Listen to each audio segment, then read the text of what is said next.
Gracias, toma su lugar de asiento, por favor.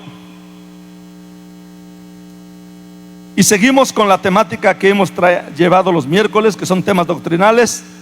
Estamos viendo con temas que tienen que ver con teología.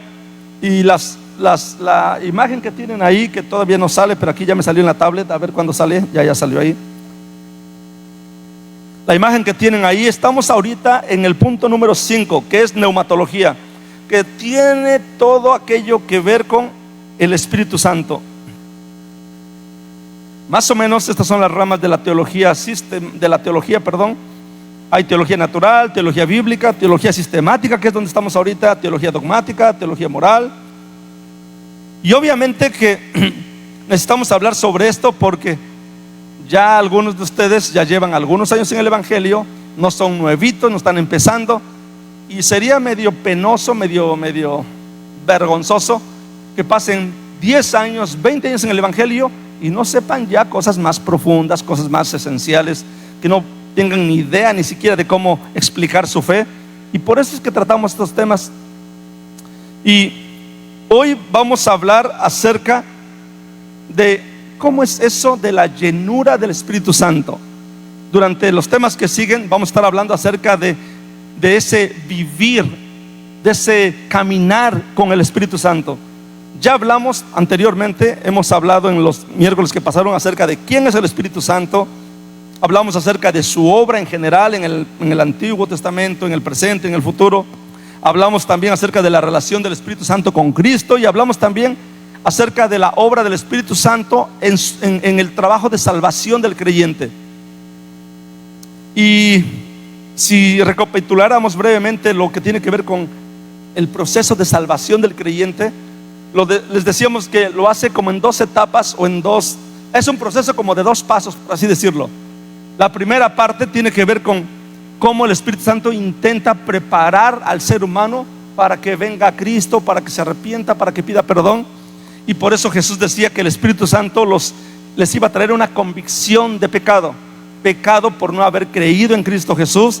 También les iba a provocar esa convicción de justicia por cuanto Cristo se iba y no le mirarían. Y ahora el ser humano, como resultado de la obra del Espíritu Santo, va a empezar a sentir esa convicción de que Cristo se fue, Él allá va a juzgar, yo me quedé.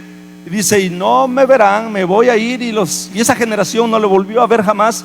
Y todo eso que está hablando Cristo es relacionado a la obra del Espíritu Santo para preparar, para despertar, para provocar a que el ser humano se arrepienta.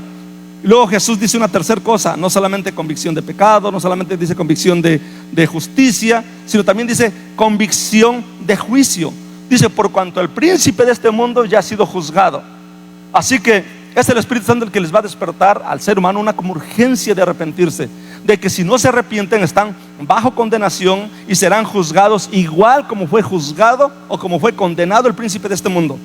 Así que vamos a llamarlo así, el despertar espiritual es obra del Espíritu Santo y es el resultado de la prédica que se hace, de aquel trabajo que hacen en el tiempo de la Biblia de Jesús, de ese trabajo de los apóstoles, ahora de ese trabajo de los creyentes que van y evangelizan, que van y le hablan a una persona, que van y le dicen, mira, entrégale tu vida a Cristo, pídele perdón. Y es el Espíritu Santo el que empieza a preparar ese terreno a través de la palabra que va escuchando. Y esa es como la primera etapa del proceso. Ya que pasa esa primera etapa, la persona se rinde, toma la decisión de postrarse, de pedirle a Dios perdón, se arrepiente de verdad, le llora a Dios, le suplica por perdón. Y empieza la otra etapa del Espíritu Santo en ese proceso de salvación. Y eso fue lo que hablamos la semana pasada, que es que lo hace nacer de nuevo. De estar muerto le da vida. Eso lo hace el Espíritu Santo. También la Biblia dice que el Espíritu Santo es el que los liberta y como que los arranca de la esclavitud que tienen hacia el pecado o del diablo o del mundo, de todo aquello malo, de las tinieblas, y los arranca y los lleva a la luz. Eso no lo puede hacer usted solo. Usted puede arrepentirse, puede responder a eso que hizo el Espíritu Santo en su corazón, o puede endurecerse y no hacerlo. Pero una vez que usted se rinde, se postra, se entrega, ahí empieza la otra etapa del Espíritu Santo: hacerlo nacer de nuevo, arrancarlo de la esclavitud, abrirle los ojos del entendimiento. También se entiende como darle al ser humano la iluminación para entender y abrazar las verdades bíblicas. Si el Espíritu Santo no te abre el entendimiento, o sea, no te ilumina el coco para poder abrazar esas verdades, simplemente no sucederá nada. Puedes leerlas 1.000.000 de veces y no pasa nada. A eso se le llama la iluminación, como que te abrirá los ojos para que puedas entender verdades que las podrías haber leído un montón de veces y no te pasaba nada. Ahora, todo eso lo miramos la semana pasada. Miramos que la semana pasada que esa es como la segunda etapa de la obra o del proceso del Espíritu Santo en la vida de una persona. También decíamos la semana pasada que es el Espíritu Santo quien se encarga de todo el proceso de adopción. Todo aquello que tiene que ver con que dejes de ser enemigo de Dios y pases a ser amigo de Dios, y ahora pasas a ser miembro de su familia, no como un extraño, no como un lejano, no como un pariente allá de segunda, tercera generación, sino como un hijo de Dios. Todo ese proceso de adopción, todo eso que hace que sea posible, es obra del Espíritu Santo. Si alguno de ustedes dice: yo estoy convencido de que he sido sellado por el Espíritu Santo, marcado como propiedad de Él, como ahora miembro de la familia de Dios, como ahora hijo de Dios, y tiene una convicción en su corazón que esa es una realidad en su vida, eso es simple y sencillamente una demostración de la obra del Espíritu Santo en la vida de esa persona. ¿Cómo saber cuando Dios ha estado obrando en la vida de una persona o esa persona ha sido afectada por la obra del Espíritu Santo? Es relacionada a las convicciones que mantiene. Si sigue manteniendo convicciones como que para ir al cielo merece hacer ciertas cosas, si sigue manteniendo convicciones que literalmente no hay manera de saber si soy hijo de Dios o no, si voy a ir al cielo o no voy a ir al cielo, que eso solamente Dios lo sabe, esa es una prueba clara de que no ha habido la obra del Espíritu Santo en la vida de esa persona. ¿Cómo sabemos que sí sucedió algo? Porque la persona adquiere o algo pasa en su corazón que ahora tiene la convicción, la seguridad de que es hijo de Dios, de que ahora ha sido adoptado por Dios. Por eso es que puede estar al borde de la muerte y dice: yo sé que Dios me salvó, yo sé que ahora soy su hijo, estoy seguro, tengo la convicción de que eso sucedió. En más de una ocasión, cuando anda uno predicándole a la gente, a veces llega el punto en que te preguntan: o sea, pero ¿cómo estás seguro de que eres salvo? Y hay muchas explicaciones que puedo dar. Una, pues porque es lo que la Biblia dice, pero una explicación que no me la pueden cuestionar tal vez, que tal vez ellos solamente podrían entender si lo vivieran, es relacionado a algo que pasa dentro de ti y que dices: no lo sé, pero hay algo dentro de mí que me da esa seguridad, esa convicción. Ahora, no lo sé, no podría explicarlo científicamente, solo sé que algo dentro de ti te dice: es verdad, así es. Y por eso es que esa seguridad o esa convicción no es otra cosa, según la Biblia, que el resultado de la obra del Espíritu Santo en la vida del creyente. Cuando tú hablas con las personas que estás intentando alcanzar o evangelizar y les dices: ¿sabes a dónde irías si murieras hoy? ¿Estás seguro de ir al cielo o irías al infierno? Y si no tienen la convicción o la certeza, es porque no han sometido sus vidas a Cristo y el Espíritu Santo no les ha traído esa convicción de que ahora son hijos de Dios. Así que cuando hablamos de la obra del Espíritu Santo, es bueno saber que la obra del Espíritu Santo es más allá que sentir bonito en un culto. Muchas veces relacionamos la obra del Espíritu Santo con sentimientos, con emociones, con que vaya yo a la iglesia y si en la iglesia sentí bonito en una alabanza, lloré, es la obra del Espíritu Santo. Y cuando se les pide a maestros de escuela dominical, cuando se les pide a gente, a líderes que expliquen: oye, ¿cómo me explicarías tú cuál es la obra del Espíritu Santo? Dicen: bueno, es que te hace sentir paz, que te hace que sientas su presencia. Y dicen: a ver, pero a ver, explícamelo mejor. Y no pueden explicarlo. ¿Cómo saber que hay esa obra del Espíritu Santo en la vida de una persona? Una de esas son la convicción de que eres pecador, la convicción de que sin Cristo vas al infierno, la seguridad que estabas bajo condenación, bajo la ira de Dios, que al menos que le pidieras perdón a Cristo, que al menos que vinieras a Él, es como entonces podría tener eso que sucede espiritualmente. Que el Espíritu Santo te dé vida eterna, que el Espíritu Santo te haga nacer de nuevo, que el Espíritu Santo te arranque de la esclavitud, que el Espíritu Santo te dé esa capacidad de ver lo que antes no mirabas, que el Espíritu Santo ahora te ha hecho el proceso legal de adopción. Ahora ya no eres extraño, ahora eres hijo de Dios. ¿Por qué sabes que irás al cielo? Porque, como dice el canto, y su Espíritu en mí confirma que ha de venir. ¿Cómo estás seguro que Cristo regresará? ¿Cómo es que tienes esa convicción? ¿Cómo es que durante 2000 años los creyentes seguían diciendo Cristo va a volver? Y pasaban 100 años y Cristo no venía. Pasaban 100 años más, 200 años más, 500 años más y Cristo no venía. Pero en cada generación, cada creyente ha dicho Cristo va a venir, con una certeza, con una seguridad, al punto de estar dispuestos a seguir a Cristo toda la vida, si fueran 80 años. ¿Cómo es posible que una persona que le entrega su vida a Cristo a los 15 años pueda mantener esa seguridad de que Cristo regresa? Así tenga 20 años, así tengan 40 años, así tenga 50 años, sea un viejito de 80 años, sigue diciendo el Espíritu Santo me ha hecho sentir, ha confesado en mí, ha dado testimonio de que soy hijo de Dios y de que Cristo regresará. Y así ha pasado por 200, 500, 400, 1000 años, 2000 años. Y así seguirá sucediendo hasta que Cristo venga. Aquello que sucede, esa convicción, esa, vamos a llamarlo así, esa terqueza de seguir diciendo que sucederá, aunque durante 2000 años no ha sucedido, bíblicamente es el resultado de la obra del Espíritu Santo en el creyente. Así que cuando a ustedes le pregunten ¿cuál es la obra del Espíritu Santo en el creyente? Oh, tienes un montón. Ya hablamos mucho sobre eso la semana pasada, y hoy vamos a hablar sobre cómo es que se vive bajo el Espíritu Santo. Lo que hablamos en otros miércoles fue aquella etapa relacionada a la salvación, el proceso de salvación, la preparación del ser humano para ser salvo y luego la salvación en sí mismo. Hoy vamos a empezar a hablar acerca de eso de caminar bajo el Espíritu Santo, o de vivir bajo la obra del Espíritu Santo. Eso es muy distinto, porque el primero es para nacer, para iniciar la vida cristiana.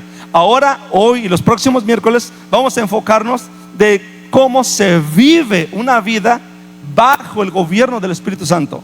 Estamos hablando desde que naciste de nuevo, desde que Él te rescató de las garras del infierno, desde que Él te dio libertad, desde que Él te abrió los ojos, desde que Él te adoptó o hizo el proceso de adopción, de ahí para adelante. Sea un año más que tengas de vida, sea 50 años más que tengas de vida, ese tiempo es el que el ser humano debe aprender a vivir bajo la guianza del Espíritu Santo. Y por eso vamos a hablar unos temas que tienen que ver con viviendo en el Espíritu. Cuando yo era muchacho, yo escuchaba pastores, yo les he compartido, somos pentecostales desde que nacimos. Me hizo pentecostal desde la cabeza hasta los pies, dijera el canto. Y hasta ahí estaba todo fenomenal, ¿no? Pero cuando los pastores decían, es que hay que vivir bajo, decían así, vivir bajo el Espíritu Santo, vivir guiados, y yo no lo entendía. Y es que a veces no te lo explicaban, pero hoy voy a tratar de explicárselos, de modo que puedan saber cuándo están siendo guiados o movidos, o cuándo están viviendo bajo el Espíritu Santo. Voy a leer un texto, y ojalá nos los pongan en pantalla los chicos, de Efesios 5, del 15 al 22. Dice la Biblia: miren pues con mucha diligencia cómo andan viviendo sus vidas, que no vivan sus vidas como necios, sino como sabios, aprovechando bien el tiempo, porque los días son malos. Por tanto, porque los días son malos, dice el apóstol Pablo, no sean insensatos, sino entendidos de cuál es la voluntad del Señor. Checa esto, la voluntad del Señor es la que hay que conocer. Si usted va a vivir una vida cristiana, esperamos que viva una vida cristiana como sabio y no como necio, que no viva la vida cristiana como los insensatos. Ahora, y dice el apóstol Pablo, continúa diciendo en el versículo 18: no se embriaguen con vino, en lo cual hay disolución, antes bien sean llenos del Espíritu Santo, hablando entre vosotros con salmos, himnos, cánticos espirituales, cantando y alabando al Señor en vuestros corazones, dando siempre gracias por todo al Dios y Padre, en el nombre de nuestro Señor Jesucristo. Hoy nos vamos a enfocar, hablando de vivir bajo la guianza del Espíritu Santo, hoy nos vamos a enfocar a lo que significa eso de ser llenos. El apóstol Pablo dice así, literalmente voy a referirme a la frase que dijo: sed llenos con el Espíritu. Dice el versículo 18: no se embriaguen con el vino en el cual hay disolución, antes bien sean llenos. Hoy vamos a enfocarnos en todo lo que tiene que ver con la palabra llenos. Y lo primero que vamos a hablar es acerca de qué es la llenura del Espíritu Santo. Es un tema muy común. Es un tema muy común en la comunidad pentecostal, y es bueno saber qué significa eso. Así que vamos a empezar con qué onda con la llenura del Espíritu Santo. Primero veamos lo que significa la palabra llenar. Si no estamos claros o no tenemos claridad en el término llenos, pues a veces nos vamos a marear un poco. Pero la palabra que usó el apóstol Pablo significa llenar, como cuando tienes un líquido que llenas una botella o una cubeta y la llenas de algo que está completamente llena. También significa saturar algo que está demasiado. Si tienes un costal para trigo y lo llenas y le metas un montón de trigo, lo pones que está saturado a reventar ese costal de trigo, también se usaba esa palabra, la misma palabra que usó el apóstol Pablo. También se refería a usar completamente algo, que no hubiera algo que no estuviera usado, que no fuera usado. También significaba dominar o controlar algo completamente. Así que si volvemos al texto del apóstol Pablo, cuando dice sed llenos, está diciendo que sean controlados plenamente. O si se tratara de llenar, como que nosotros fuéramos un vaso y que el Espíritu Santo fuera como una sustancia, como un líquido, es que no hubiera nada que no quedara sin control o sin gobierno del Espíritu Santo. Si se tratara que eres como un costal de harina o un costal de maíz, y el Espíritu Santo ilustrara la harina o el maíz, que estuviera tan adentro que no hubiera algo, que no hubiera una área, que estuvieras como a reventar, porque no hay una área en la cual el trigo, la harina no se haya metido, que esté todo, completamente todo abarcado por el Espíritu Santo. Así que cuando hablamos entonces de que hay que estar llenos del Espíritu Santo, en pocas palabras se podría parafrasear de la siguiente manera: sean controlados plenamente cada área de su vida, cada rincón de su vida, de sus pensamientos, todo, sus emociones, su voluntad, su intelecto, todo, cada área de ustedes sea dominada completamente por el Espíritu Santo. Por eso es que hace unas semanas decíamos que cuando el Espíritu Santo viene a morar a la vida de una persona, es como cuando viene a una casa a vivir alguien. El hecho que una persona esté viviendo en la casa de alguien todavía no significa que ya controla toda la casa. Yo puedo llegar como visita a la casa de ustedes y llego como visita. Me pueden dar la sala, me pueden decir: pastor, quédese en esa recámara. Puedo ser el huésped especial. Pueden tratarme, wow, no sé, con las mejores atenciones, pero todavía no dice que yo estoy gobernando y que tengo control sobre esa casa. Solamente dice que estoy viviendo ahí, tal vez, que me recibieron como huésped, que me dan tal vez las mejores atenciones, pero nada más. Cuando ya se dijera que estoy gobernando esa casa, es que cuando llegara yo a la casa de alguien, no solamente me dicen: eres un invitado especial, sino que ahora aquí están las llaves de la casa y usted disponga de la casa como se le pegue en gana. Si quiere venderla, véndala. Si quiere tumbar esta pared y extender la sala, si quiere agregar otro baño, haga lo que se le antoje, decórela como quiere, invite a las personas que se le antoje, cocine lo que quiere. Usted está a cargo de esta casa. Ese control o ese dominio sobre una persona es a lo que la Biblia le llama la llenura. Por eso es que se distingue, teológicamente se distingue entre que el Espíritu Santo more en la vida de una persona y el Espíritu Santo llene la vida de una persona.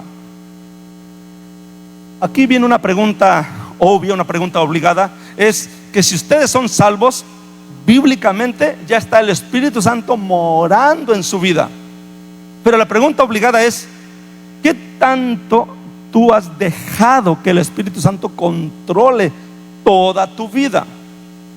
Si solamente lo tratas como el visitante que llega a tu casa, que tal vez le tratas bonito, no sé, todas las atenciones que quieras, pero no te has rendido para que Él controle todas las áreas de tu vida, entonces nunca sabrás qué significa que el Espíritu Santo gobierne tu hogar, gobierne tu vida. ¿Y por qué eso es radical? Bueno, vamos a volver a la ilustración de que a mí me invitaran a su casa, ¿ok? Y que yo llego a su casa como invitado versus ser el encargado de esa casa. Si yo llego como invitado a la casa está toda destruida, pero no tengo el control sobre la casa. Puedo estar en la casa, pero si no me han dado el derecho de tumbar paredes, de reconstruir lo que está dañado, de hacer y mover y deshacer, arreglar lo que esté desarreglado, entonces esa casa seguirá igual aunque yo viva ahí. La diferencia entre dejarle el control a alguien es que esa persona tenga la oportunidad no solamente de arreglar lo que quiera arreglar, de decorar lo que quiera decorar, sino que todo lo que tenga que ver con la mejora, con el uso, lo haga esa persona. Hay aquí en la iglesia 2-3 brothers que saben de construcción. Si usted llamara a uno de estos brothers a vivir a su casa, y este brother sabe que tu casa tiene tuberías rotas, tiene focos que fallan, la electricidad con problemas, tiene toda una casa media quemada en unos lados, goteras en otro lado, lo invitas, lo tratas bien, pero no lo dejas o no permites que él tenga control sobre todo para él decidir, entonces esa casa siempre seguirá dañada. Y yo creo que eso ilustra muy bien en la diferencia cuando una persona le dice a Dios: Dios mío, te rindo mi vida, pero ahora tú arregla todo lo que tiene que ver, que no haya una área en la que no sea gobernada por ti. Y el resultado de cuando la persona está hablando de un excelente constructor, está a cargo de la construcción, y cuando nomás está sentado mirando, se va a ver en los resultados. Un año después, 6 años después, un mes después, se empiezan a ver los cambios. Si alguno de ustedes se pregunta el por qué hay gente en el evangelio por 20 años, los mismos matrimonios problemáticos, la misma vida problemática, los mismos problemas, ya tienes la respuesta. Es porque siguen ustedes teniendo control de ciertas áreas de su vida en las cuales no quieren que el Espíritu Santo controle. Espíritu Santo, sé bienvenido a mi casa como huésped, como invitado. Te puedo dar la mejor recámara, te puedo dar la sala, te puedo dar lo que quieras, pero yo sigo controlando mi vida. Pero yo sigo decidiendo cómo se decora, qué se repara y qué no se repara. Yo soy el que sigo teniendo control. Bueno, no se quejen si pasan años y su vida no cambia y su vida no mejora. Los mismos problemas emocionales, frustración, estrés, ansiedad, depresión, ataques, ¿no? Ataques de bipolaridad, ataques. ¿Han visto esas personas que tienen ataques de pánico? A mí se me hace bien curioso que de momento hay gente, siento que me muero, tengo que salir, tienen que salirse donde no haya nadie. ¿Cómo saber quién está o quién ha sido gobernado o lleno del Espíritu Santo? Bueno, analicen cómo está la construcción de su vida. Si no hay mejoras, si sigue todo igual, entonces algo está pasando ahí. El apóstol Pablo y la Biblia muchas veces usa el sentido del Espíritu Santo como si fuera un líquido, como si fuera agua, o en el Antiguo Testamento se hacía referencia al aceite. Una cosa es que en ocasiones hable del Espíritu Santo simbolizado en una sustancia líquida, y otra cosa es que pensemos que el Espíritu Santo es una sustancia líquida. Déjeme decirle esto: la razón por la cual la Biblia utiliza en ocasiones que el aceite es un símbolo del Espíritu Santo es por propósitos específicos de lo que está hablando. Pero no quiere decir que el Espíritu Santo sea aceite, o sea que puedes tenerlo por porcentajes. Ahora tengo un poquito de agua, una gotita, un vasito así de agua, mañana tengo un galón de agua, mañana tengo un tanque de agua. No es así. Si hablamos de la comparación o de la ilustración con el aceite, la razón por la cual el Espíritu Santo es ilustrado con el aceite no era por cuestión de la cantidad de aceite que puedes tener. Era por cuestión de que el aceite era usado para consagrar personas o para consagrar objetos. Se usaba dentro de una ceremonia que se organizaba para decir: ahora este objeto es apartado exclusivamente para X cosa. Entonces le echaban aceite. O agarraban una persona. Esta persona ahora va a ser ungida como profeta, ungida para que sea rey. Y entonces le echaban aceite. En ese contexto se usa que el Espíritu Santo estaba ilustrado en ese aceite. O sea, en el contexto de que ahora esa persona estaba destinada para un propósito específico. Cuando la Biblia habla que el Espíritu Santo está simbolizado con el aceite, no es para hablar de la cantidad de aceite que tenga una persona. Cuando una persona era ungida en el Antiguo Testamento con aceite, quiere decir que había sido escogida para un propósito. Pero por no entender bien eso, o por confundir ideas y pensar que el Espíritu Santo sí es como agüita, sí es como aceite que le vas echando más y más y más, se ha considerado ahorita eso de la unción, una doble porción y más unción, y recibe una triple porción y recibe más unción, y te avientan con el saco. Algunos pastores avientan un saco así para que recibas 20,000 porciones de unción, ¿no? Y eso es porque han entendido mal el concepto. Hay mucho más que podríamos hablar al respecto, pero imagínense que por entender mal la idea usáramos ilustraciones o comparaciones del Espíritu Santo de una manera literal o de una manera antibíblica, como esa de doble, triple porciones, y que la unción, y que hoy tengo la unción de pastores, la unción de ministros, la unción de evangelistas, las unciones, y que, I'm sorry, pero tengo mucha tela para hablar sobre eso, porque hay algunas iglesias o muchas iglesias que no han entendido o no han tenido claridad en este tema. Y si hiciéramos una comparación de ese error, ¿qué dirían ustedes? Que ven que la Biblia dice que el Espíritu Santo también en una ocasión se ilustró como una paloma. Imagínense que ahora dijéramos: te recibe 3 palomas, 5 palomas, te vamos a dar un palomazo. Sería chistoso. Pero así igualito hacen con el tema de la unción. Pero está mal, o está mal aplicado, mal entendido. Por eso es que cuando hablamos del Espíritu Santo, es bueno entender que se trata de una persona que controla, y lo único que podríamos decir es que tú no estás dejando que Él controle más áreas de tu vida. Eso sí se entiende, eso sí es bíblico, y eso no está sacado de la manga. Que si una persona se ha rendido completamente a Él, o sea, el Espíritu Santo controla todo lo que tiene que ver con esa persona, es una persona que está llena, completamente controlada por el Espíritu Santo. Si habláramos de algunas áreas de control de una persona, está el intelecto, está la voluntad y están sus emociones. Por eso es que teológicamente, bíblicamente, una persona con desórdenes emocionales tranquilamente se le puede decir que necesita aprender a someterse a Dios. Y tranquilamente se le puede decir a una persona que toda persona que vive alejada de Dios, que vive en pecado, siempre va a tener desórdenes emocionales. El pecado en la práctica, en el ejercicio, va a dar como resultado siempre desórdenes emocionales. Por eso es que una persona que tiene muchos desórdenes emocionales, una de las cosas que tiene que aprender es aprender a someterse a Dios. Y cuando aprenda a someterse a Dios y cada área de su vida esté sometida a Dios, el Espíritu Santo va a empezar a controlar área por área y va a empezar a restaurar esas áreas, y como resultado esa persona va a experimentar gozo, paz, paciencia, templanza, benignidad, dominio propio, todo eso que la Biblia habla. Así que van a desaparecer de la vida de una persona todos esos desórdenes emocionales. Hago énfasis en esto porque como estoy preparando esta serie y voy viendo videos, informándome en internet y viendo qué hay, escuché a una psiquiatra burlarse de los pastores. Dice: los pastores son unos ignorantes.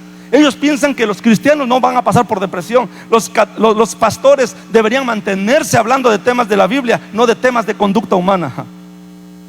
Obviamente es un video, pero si hubiera podido yo hablar con ella en persona, yo bien le podría haber dicho esto que le estoy hablando hoy: que la conducta humana tiene valores morales, que la conducta humana es evaluada por Dios, y que la conducta humana, según sea esa conducta, Dios la considera como pecaminosa o una conducta santa.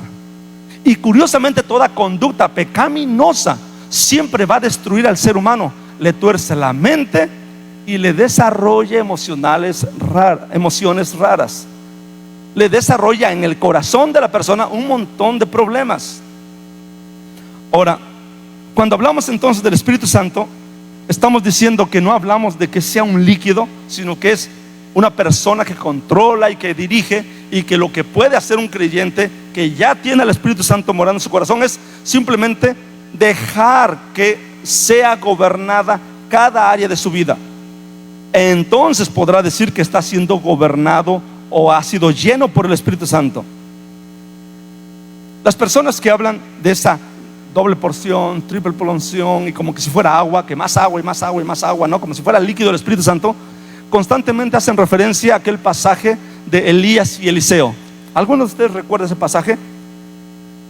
Voy a leérselos. Dice, estoy leyendo 2 de Reyes 2:9. Cuando habían pasado un río, Elías dijo a Eliseo: pide lo que quieras que te haga por ti antes de que yo sea quitado de ti. Y dijo Eliseo: te ruego que una doble porción de tu espíritu sea sobre mí.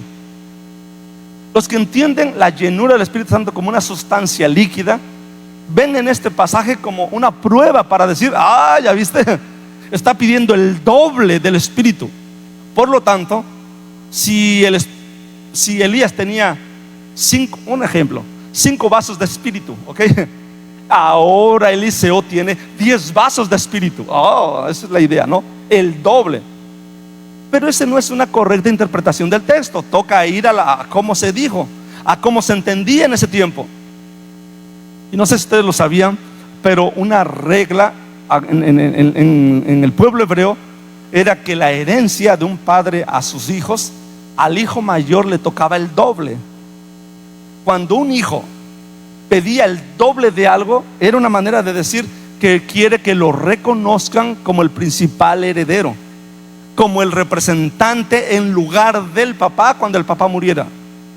Esta expresión no es otra cosa más que un hebraísmo. Y cuando vemos lo que está pasando ahí, en realidad no estaba pidiendo como que si el Espíritu Santo fuera un líquido que me toca el doble. Tengo $10 de Espíritu Santo, ahora dame $20 de Espíritu Santo. No. Estaba diciendo que quería que el Espíritu Santo, o eso ministerial que tenía Elías, fuera pasado, y que Eliseo fuera como el heredero, el encargado, el representante de esa herencia profética que tenía Elías.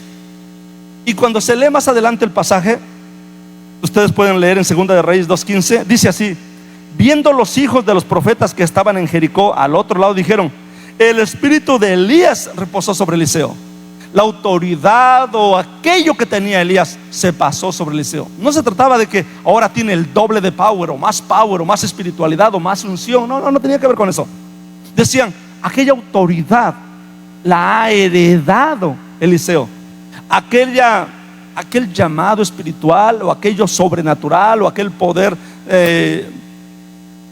sobrenatural de Elías ahora está en la vida de Eliseo. Por eso es que algunos teólogos han dicho que Eliseo, cuando dice eso, es como una manera de decir que lo mismo que tienes tú lo tenga yo, que así como tú fuiste usado por Dios, así sea yo usado. Que de los profetas que son tus aprendices, tus alumnos, yo sea el que siga tu legado espiritual, yo sea el profeta que herede eso que tú tienes. Y esto es bueno aclararlo, porque cuando se trata de hablar de la llenura y del Espíritu Santo, siempre se entiende desde términos de líquido, de sustancia, de agua, y yo creo que hay que tener cuidado con eso. El apóstol Pablo, cuando usa la palabra no se embriaguen con vino, sino sean llenos del Espíritu Santo, Pablo está hablando literalmente acerca del control y no acerca de cantidad de agua o de sustancia o de power. Está hablando de control, y por eso dice: no sean llenos con el alcohol, que puede controlar ciertas cosas, sino sean llenos con el Espíritu Santo. Y empieza el apóstol Pablo, cuando habla de ese tema, empieza literalmente a hacer esa comparación. El alcohol a una persona le controla, le domina, le hace hacer que se comporte de cierto modo gracias al alcohol que tiene en la sangre. Pero cuando dice el apóstol Pablo, pero cuando son llenos del Espíritu Santo, ahora el Espíritu Santo controla y domina a esa persona. Esa es la idea. Por no entender bien esa idea, vuelvo al punto, algunos se han autonominado los, literalmente, ¿cómo se llaman aquellos que despachan cerveza en las cantinas? ¿Cómo? Ándale. ¿Y en español? Ándale. Un día un predicador se autonombró el cantinero del Espíritu Santo. Entonces pasaba la gente al frente y decía: ahora los voy a emborrachar del Espíritu Santo. Y lo digo, lo típico, aventar un manto, el manto de la unción. Entonces, y es porque, I'm sorry, pero han torcido un montón de cosas. Y al menos quiero que lo sepan, porque por no entender bien la idea, porque la entienden, vuelvo a decirles, como líquido, como sustancia, entonces dan unciones y unciones y unciones. Y ahí, como dice el apóstol Pablo, que no se emborrachen con el alcohol, sino que mejor sean llenos del Espíritu Santo. Entonces le hizo curiosa la frase, ¿no? Que era el cantinero del Espíritu Santo. Y un montón de predicadores, algunos de ellos famosos, han ido por ahí. Y no ese es el punto. Cuando la Biblia dice sed llenos, la palabra sed llenos, la idea en el original tenía que ver con manténganse controlados por el Espíritu Santo. Cuando el apóstol Pablo dice en esa frase que dice que en el alcohol hay disolución, ¿saben qué significa la palabra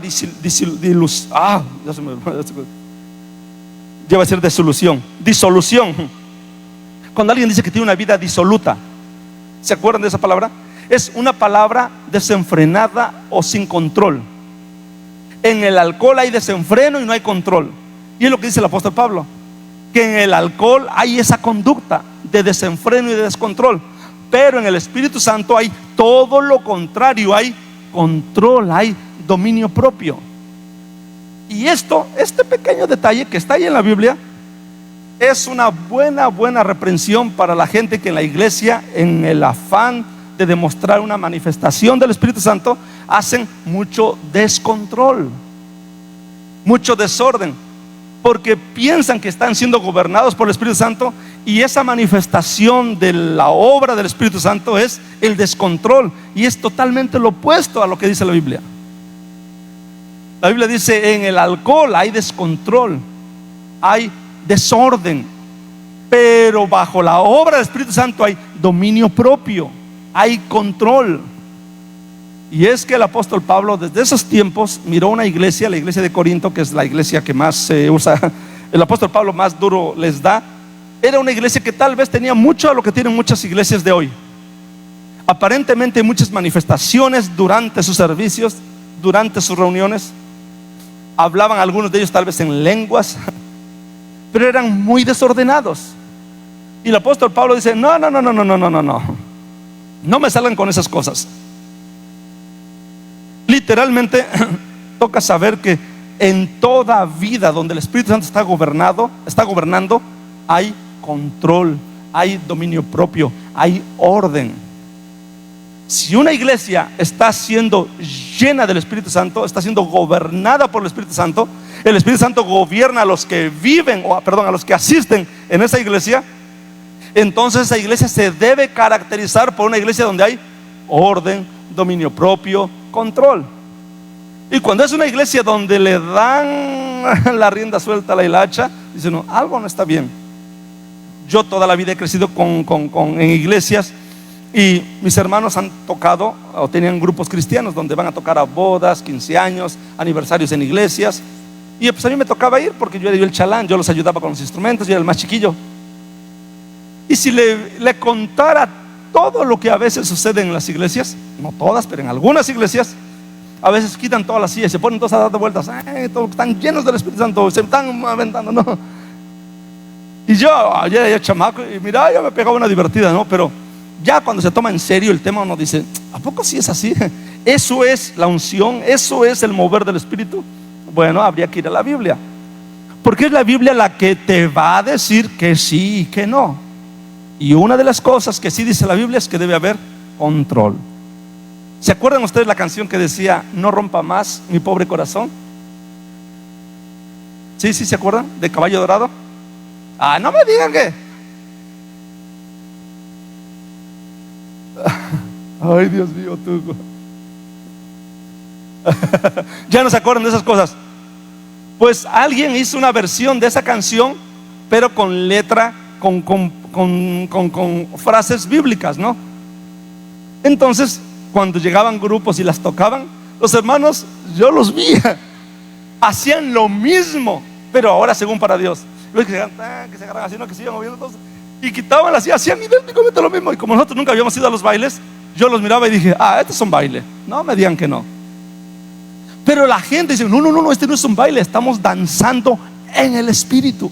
Su máquina. Era una danza en el espíritu. Le digo, no, si fuera en el espíritu no se mirara, se mira, esto es en la carne. Pero por eso es bueno que se los cuente, porque hay varias maneras raras en cómo las personas pueden entender esto. John Stott dijo, el ser lleno del espíritu no es recibir más espíritu, sino que el espíritu tenga más de nosotros. Me gustó esa frase. O sea que más áreas de nuestras vidas sean entregadas a Él, para que Él las gobierne, las domine. Y como Él es santo, va a trabajar en esas áreas para la santidad. ¿Y eso qué tiene que ver con la restauración? Bueno, que si el pecado es lo que destruye, y en cada área de tu vida donde haya pecado va a estar destruida, cuando el Espíritu Santo te ayuda a vivir en santidad, en cada área de esa vida, esa área va a ser reconstruida. Esa área va a ser trabajada, esa área va a ser modificada, esa área va a ser perfeccionada. ¿Cómo se manifiesta esa llenura del Espíritu Santo? Bueno, en ocasiones dándoles habilidades para hacer cosas, para servir, como le pasó a este personaje que en el Antiguo Testamento, que ayudó a reconstruir el templo. Dice Éxodo 31:3, a ese tipo, Bezalel, lo he llenado del Espíritu de Dios en sabiduría, inteligencia, en ciencia y en toda arte. Desde el Antiguo Testamento, una de las cosas de cómo el Espíritu Santo trabajaba en la vida de una persona era dándole habilidades para hacer algo que normalmente no tenía la capacidad de hacer. En el Nuevo Testamento se le va a llamar don. ¿Qué es un don? Es una habilidad sobrenatural para poder hacer algo que naturalmente es imposible hacer o eres incapaz de hacer. Cuando la Biblia hable sobre los dones, antes que nada pueden definirlo de la siguiente manera: como una habilidad sobrenatural que Dios le da a una persona para hacer cosas que naturalmente no se pueden hacer. Por eso es que cuando se trata del don de milagros, naturalmente nadie toma un curso para hacer milagros. Solamente empieza a orar por las personas, y las personas empiezan a sanar, automáticamente las personas dicen, esa persona es probable que tenga el don de sanidad o el don de milagros, porque no hay que ir a cursos para aprender a cómo sanar o a cómo hacer milagros. Allá afuera, los del ocultismo, los de la brujería, sí piensan que para alcanzar ciertos niveles de poderes hay que hacer ciertas cosas, ciertos ritos, cierto procedimiento. Y un día alguien que cree esas locuras me dijo, en los 30 años de la vida de Jesús, antes de que empezara su ministerio, Jesús aprendió a ser curandero. Digo, a ver, ¿cómo está eso? Sí, Jesús tomó una forma de entrenamiento en la cultura de aquellos tiempos para ser curandero, y por eso durante su ministerio él fue curandero. Le digo, estás bien loco. La Biblia misma menciona que el Espíritu Santo vino sobre Jesús. Literalmente Lucas, el escritor de los Hechos, tiene gran énfasis en que quienes vean se den cuenta, en quienes lean sus cartas, se den cuenta que algo sobrenatural estaba pasando, que no es resultado de un entrenamiento místico, no es resultado de que hiciste un procedimiento, no hay que hacer ciertas cosas para ir subiendo de nivel en power espiritual. No, eso es brujería, eso es esoterismo, eso es todo menos cristianismo. El cristianismo enseña que cuando algo sobrenatural sucede, no fue por un proceso de una persona que se sometió para ir agarrando más power y más power y más power. No es así, sino que es el Espíritu Santo quien va haciendo la obra y la puede hacer de manera sobrenatural. Usted puede ser una persona que nunca haya estudiado teología, que nunca haya tomado un curso, y orar por un enfermo y ese tipo sane. ¿Y cómo ¿Cómo es eso posible? Porque no depende de las habilidades que tú desarrollas, depende de la habilidad que el Espíritu Santo te quiera dar para que sirvas en su obra.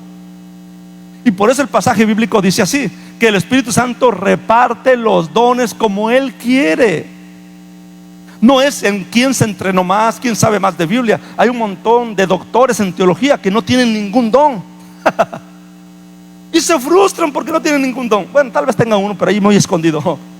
Y critican a veces a iglesias pentecostales porque hay gente que no sabe ni predicar, que a veces tienen poquito tiempo en el evangelio, pero vieras cómo Dios los usa en milagros, en liberación de personas endemoniadas. Y puedes tener un montón de teólogos expertos, pero que Dios, el Espíritu Santo, haya querido no darles esos dones. Y ellos oran y hacen cosas y no pasa nada. Y gente que a veces no sepa nada de Biblia más que lo poquito que haya escuchado, oran por endemoniados y quedan libres. Predican con un power, algo del Espíritu Santo en sus vidas sobrenatural. ¿Qué toca hacer? Trabajar en equipo y no andarse peleando. Yo he escuchado a muchos predicadores, teólogos, que no tienen ninguno de esos dones, y como ellos no los tienen, empiezan a criticar a aquellos que los tienen, en lugar de que se hagan cuates. En lugar que el maestro experto en teología le diga a uno: mira, yo te ayudo a enseñar a la gente, a discipularlos, a explicarles las verdades bíblicas, aquello que yo puedo hacer, pero en aquello que yo no puedo hacer, que Dios te ha dado a ti por su infinita gracia, por su infinito poder, por su misericordia, aquellos dones de los cuales Dios te ha dotado, ven y ora por los alumnos, ven y ora por esto. Muchos de los evangelistas, de los que andan predicando así fuera, tienen una unción bien bonita, una manera en cómo Dios los usa. Y es algo bien padre, es algo asombroso. Yo le pido a Dios que aquí en la iglesia Dios esté derramando de esos dones en las personas de esta iglesia. Adrede Dios no le da todos los dones a una sola persona, los reparte. Y una de las razones por las cuales Él los reparte, tal vez para que dependamos de otras personas, para que no nos sintamos los muy y que para que todos estemos colaborando los unos con los otros. Así que si un día uno de ustedes está enfermo, pregunte en la iglesia: ¿quién de ustedes cree que tenga el don de sanidad? ¿Quién cree que tenga el don de milagros? Y vaya y dile: hey, ven a mi casa, ora por mí, pon tu mano sobre mí. Porque si Dios te ha dado el don de sanidad, el don de milagros, el don de ciencia, please, estás en una encrucijada, en un problema y no sabes qué hacer, sigue este consejo. Porque Dios dio los dones para la edificación de ustedes. Por eso cuando hablamos de la manifestación de esa llenura, es de que cuando el Espíritu Santo empieza a controlar más y más de la vida de esa persona, empieza a darle dones y más dones y más dones, o sea, para que sea más útil en la obra, para que empiece a ayudar y a ministrar a otros. Si pudiéramos resumir en breves palabras, miren, aquí está el primer punto de lo que hablamos: la llenura del Espíritu Santo. ¿Qué es la llenura del Espíritu Santo? ¿Cómo se manifiesta la llenura del Espíritu Santo? Y si habláramos brevemente sobre esto, ¿qué enseña la perspectiva pentecostal? O sea, nosotros, al menos quiero que la sepan, sobre esta llenura. Bueno, aunque no voy a hablar muy de lleno sobre todo lo que está relacionado a esto, sí es un hecho que sepan lo primero. Una, que creemos con toda tranquilidad en la obra actual, presente del Espíritu Santo de manera sobrenatural en las iglesias, en las personas, en las vidas de las personas. Y este énfasis es bueno que lo tengan claro, porque hay algunas iglesias o algunas denominaciones que creen que los milagros, aquello profético, aquello sobrenatural, ha quedado en el pasado y que solamente fue para la iglesia primitiva, para la iglesia del siglo I. Hay muchos pastores ahorita, en la actualidad, que usted busca en YouTube, que usted busca en Facebook, y que literalmente niegan que en el presente haya milagros.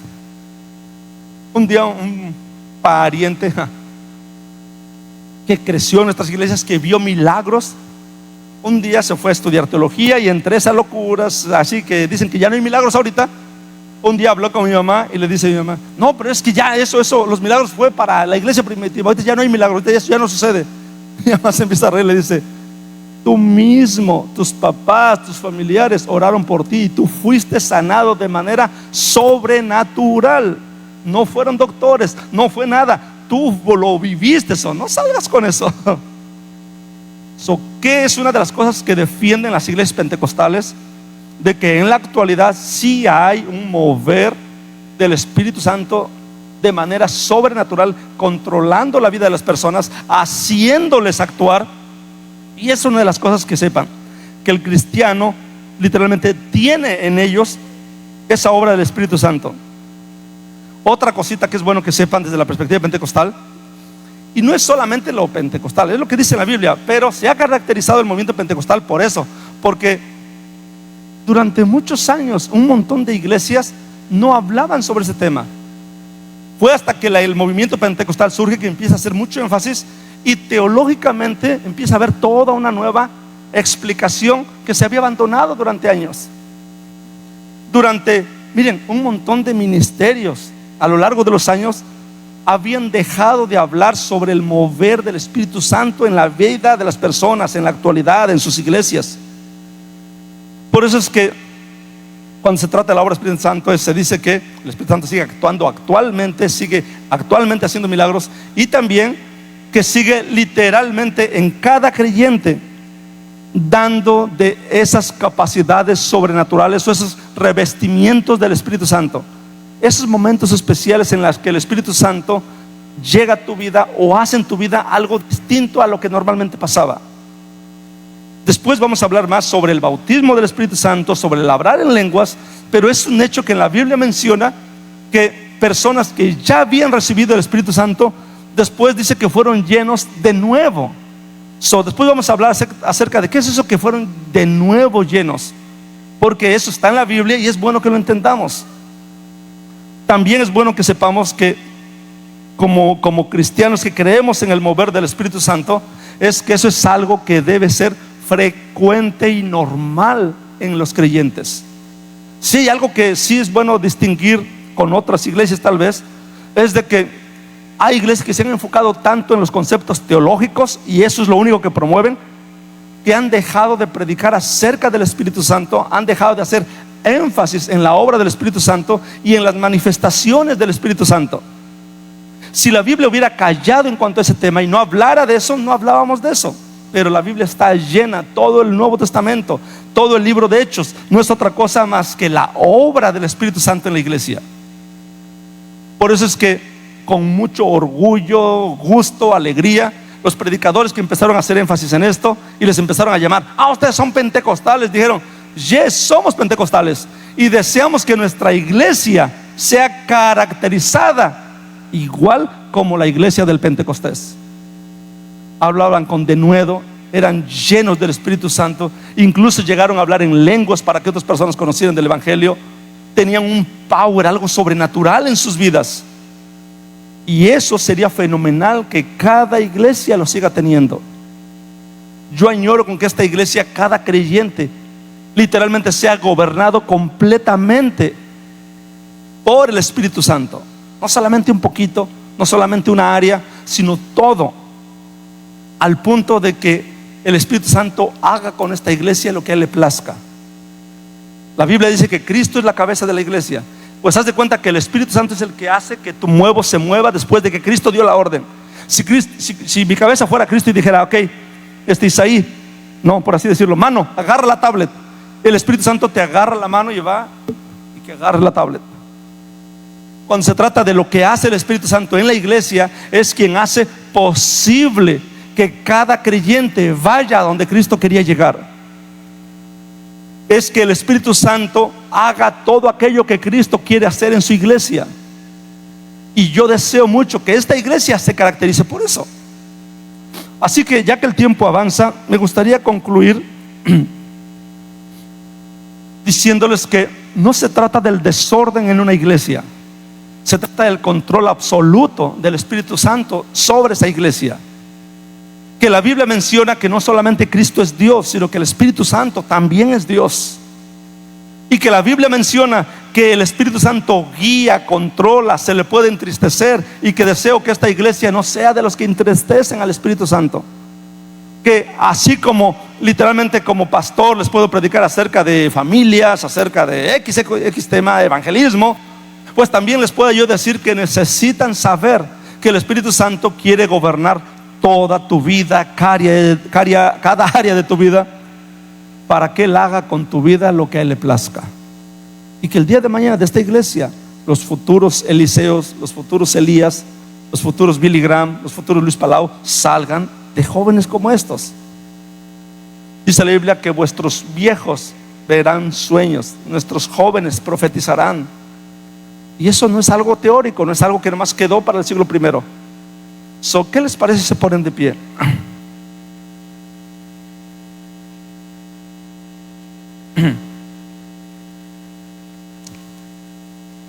Si ustedes, en el entendimiento que tienen, conocen que hay algunas áreas que el Espíritu Santo no esté dominando, no esté gobernando, porque tú eres el que decides, tú eres el que dices qué se hace y qué no se hace en esas áreas, yo te quiero aconsejar que le digas: I'm sorry, Espíritu Santo.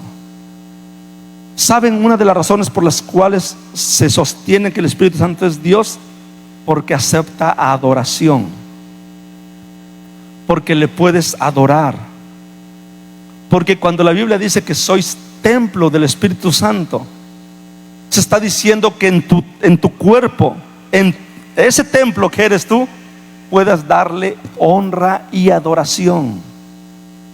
Por eso les invito a que cierren sus ojos y le digan: Dios mío, yo quiero adorarte, quiero postrar. Dile: Espíritu Santo, quiero postrar a ti cada área de mi vida, que sea controlada, todo aquel rincón más profundo, aquellas emociones, aquel intelecto, aquella voluntad, que no haya un solo rincón de mi vida que no sea gobernado por ti. Dile: Espíritu Santo, que mi vaso, mi cuerpo, como ese vaso, sea controlado, sea lleno completamente por ti. Dile: Espíritu Santo, gobierna cada área de mi vida, todas las áreas, no importa qué área sea. Dile: Espíritu Santo, escudriña mi corazón y hazme ver aquellos rincones, tal vez lo más oculto, que no he querido dejar que tú gobiernes. Tal vez es en la manera en cómo te relacionas con las personas, tal vez son en ciertas convicciones que tienes bien arraigadas y que sabes que no están bien, sabes que deberías cambiarlas. Dile: Espíritu Santo, gobierna cada área de mi vida. Toma control sobre mi familia, toma control sobre mi vida, toma control por sobre todo lo que hago. Pero que este cuerpo, dile, sea un lugar de adoración a ti, sea el templo donde se te adore. Que si en algunas iglesias, que si en algunas familias no te quieren adorar, dile: en mi vida yo te adore, yo te rinda adoración. Y podamos cantarte como ese canto que dice: Espíritu Santo, sé bienvenido. Siempre serás bienvenido, siempre te adoraremos, siempre te cantaremos, exaltaremos tu nombre. Y gracias por formar en nosotros ese carácter de Cristo. Gracias, Espíritu Santo, porque tú estás obrando en nuestras vidas. Dile: gracias, Espíritu Santo, porque nos quieres ir moldeando, trabajando, para que nos vayamos pareciendo cada día más a Cristo, para que te sirvamos como Él lo hizo.